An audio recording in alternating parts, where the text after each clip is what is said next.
नाज़िन खिपरो में कश्मीरियन के सिंध में आबाद करण वाले फैसले खिलाफ क़ौम परस्त अगवान सरापा एहतजाज बणियल आहिनि। वधीक तफ़सील ॾिसो था अब्दुल रज़ाक राजपूत जी हिन रिपोर्ट में। वफाकी हुकूमत पारां कश्मीरियन के सिंध में आबाद करण वाले इम्कानी फैसले खिलाफ खिपरे में क़ौम परस्त अगवान अकबर मरी, आज़ाद कुंभर, शौकत बुर्दी, मेहरान सिंधी ऐं ॿियनि पारां हथनि में बैनर खणी शहीद चौक खिपरो ते एहतिजाजी रैली कढी एहतिजाजी मुज़ाहिरो कयो वियो। इन मौके ते मेहरान टीवी सां ॻाल्हाईंदे हिन जो चवणो हो त हे गैर कानूनी कश्मीरियन के अफगानन के धारिन के सिंध में आणी आबाद करण जे खिलाफ असांजो एहतिजाज आहे त बराए महिरबानी होश खां कमु वठो। धरती धड़नि खे अॻे ई जेको मुआशी बहरान जो शिकारनि न हिते नौकरियूं ॾिनियूं थियूं वञनि, सिंधियुनि खे अक़िलती तब्दील करण जी साज़िश कई थी वञे। तंहिं करे बिहारी खे कंहिं बंगाली कंहिं बि कश्मीरी अफगानी खे सिंध में आबाद न कयो वञे। मर्कज़ जे सॾ ते पुरअमन एहतिजाज करे रहिया आहियूं।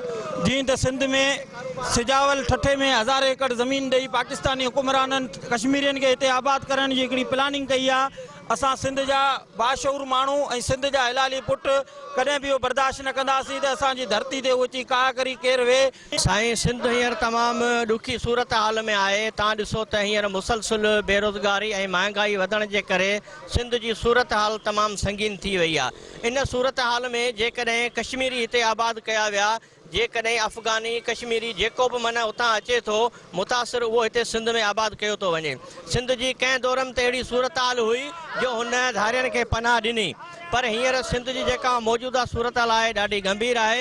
इन पोज़ीशन में असां इहो मुतालबो कयूं था त धारियनि खे कंहिं बि नमूने सिंध में हाणे पनाह न ॾिनी वेंदी। कश्मीरियन के पंहिंजी धरती आज़ाद कश्मीर में रहण ॾिनो वञे। सिंध में अॻु में ई गैर कानूनी तरसियल धारियनि खे सिंध मां निकाली ॾिनी वञे। ॿी सूरत में एहतिजाज जो दायरो वधायो वेंदो। कैमरामैन फजल उमरानी सां गॾु अब्दुल रज़ाक राजपूत, मेहरान टीवी।